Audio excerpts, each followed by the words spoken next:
Salut! Aujourd'hui je t'apprends à faire ce titre-là.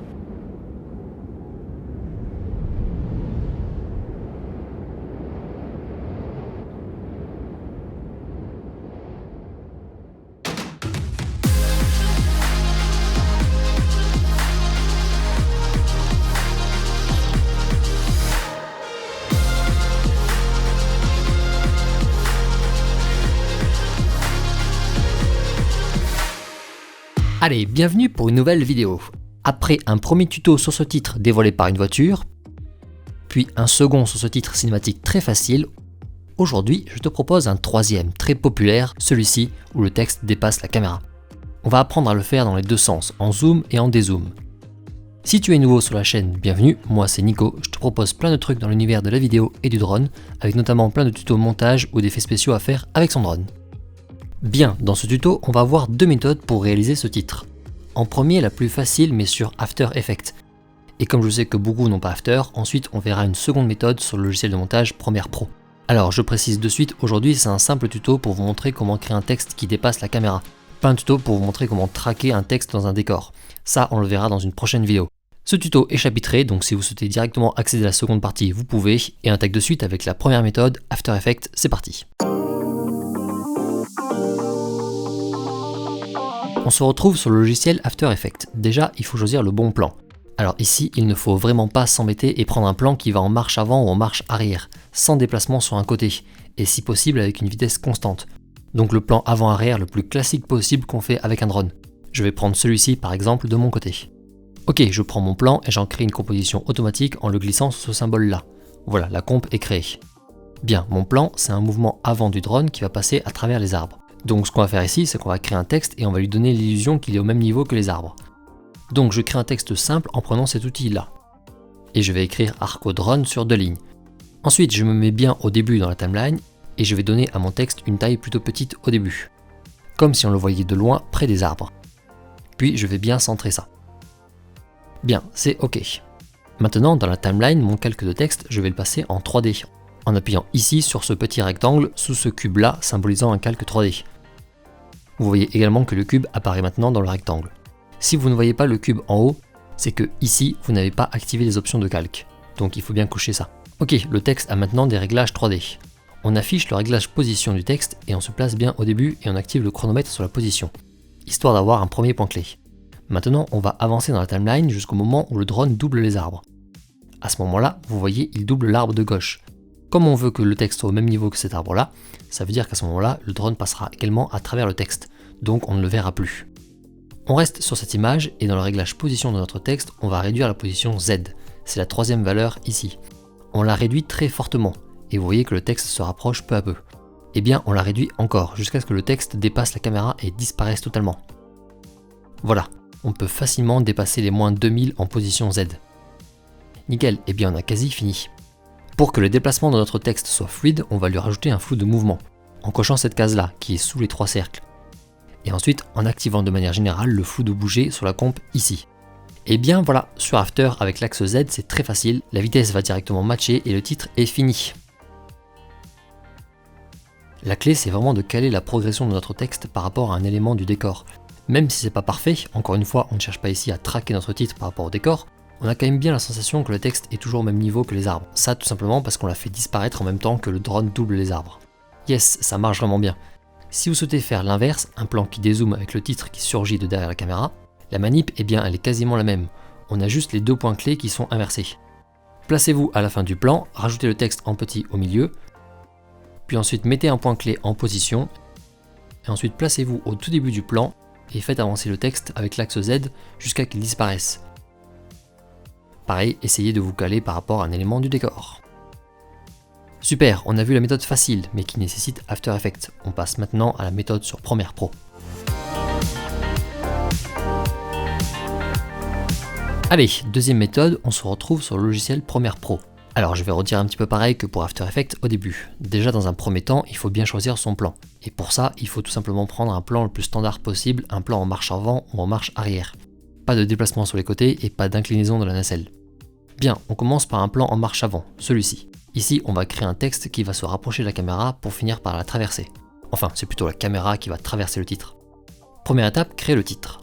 On prend l'outil texte et on écrit ce que l'on souhaite. Je vais écrire Arco Drone sur 2 lignes.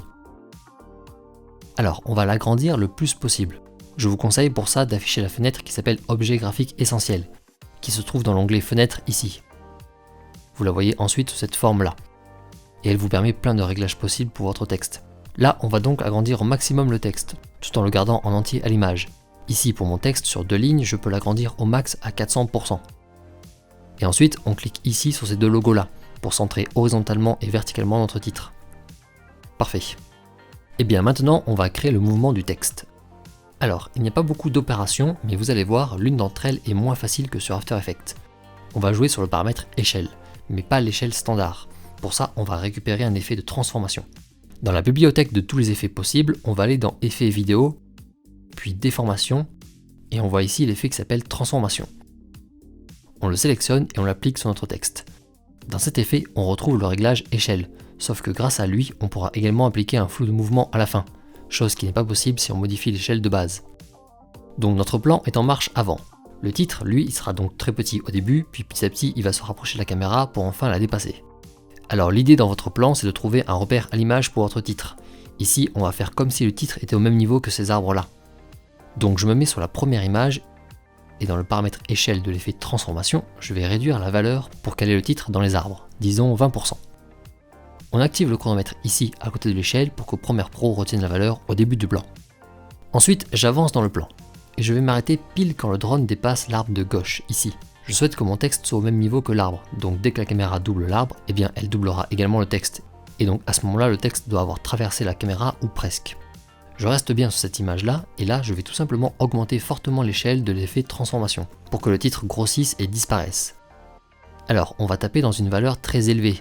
Regardez, j'arrive ici à 1000 et on le voit encore un peu. Dans ce cas-là, c'est pas grave, arrêtez-vous dans tous les cas entre 1000 et 1200% en échelle. Si vous faites plus, ça va commencer à faire ramer l'ordinateur et à créer beaucoup de complications par la suite. Voilà, comme ça pour moi, je vais rester à 1000%. On le voit encore un petit peu en haut, mais c'est pas très grave, il est tellement proche de la caméra que ça ira parfaitement. Première a créé automatiquement un second point clé à ce moment-là. Maintenant, on va couper le texte sur l'image d'après.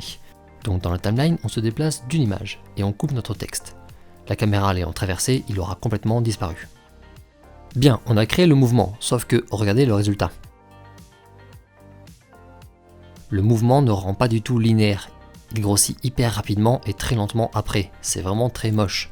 Je vous épargne les explications mathématiques, mais c'est lié à la proportionnelle du réglage de l'échelle. Donc ici, on arrive maintenant à l'étape un peu plus délicate. Il va falloir qu'on corrige ce mouvement en créant une vitesse sous forme exponentielle. Dans le réglage échelle, vous voyez ici ce petit symbole qui vous permet de déplier les options. En cliquant dessus, regardez, on récupère la courbe de progression de la vitesse. Ici, c'est 20% en échelle, et ici, c'est 1000%. Alors, nos deux points clés qui sont ici, on va les sélectionner et on va faire clic droit dessus, puis Bézier. De suite, la ligne de progression se transforme en courbe. Eh bien, on va pouvoir la faire ressembler à une exponentielle, c'est-à-dire cette forme-là. Alors, premier truc hyper important pour être plus précis, c'est d'agrandir la zone de notre travail.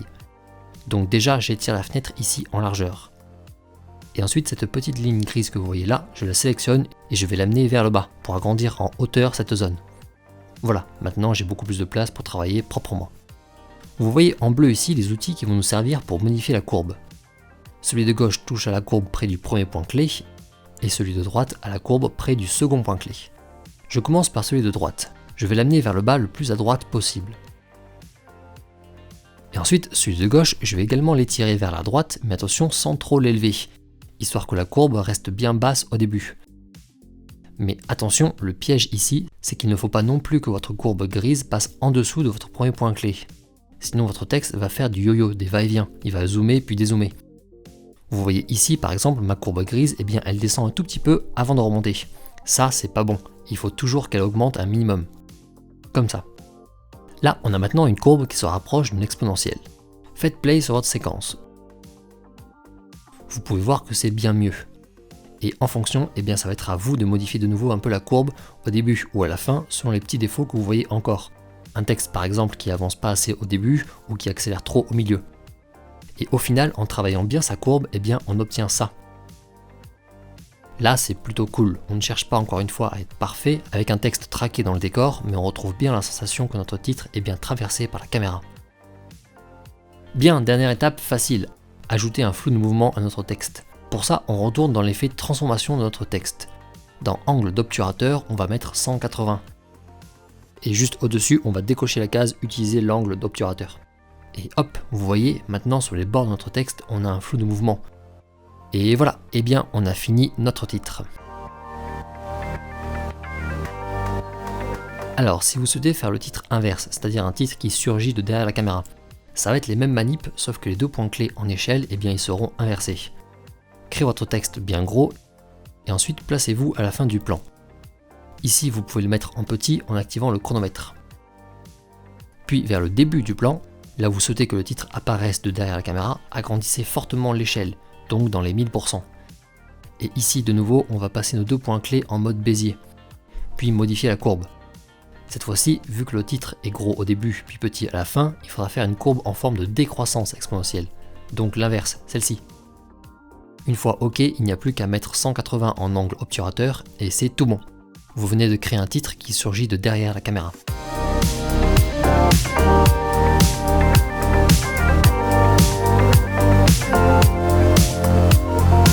Voilà, et bien j'espère que ça vous a plu, que vous y êtes arrivé. Pour toute question, n'hésitez pas en commentaire. Si cette vidéo vous a été utile, n'hésitez pas à aller voir ce précédent tuto que je vous avais fait sous ce titre-là qui était très cool à faire. Je vous laisse vous abonner à la chaîne et on se retrouve dimanche prochain. Ciao!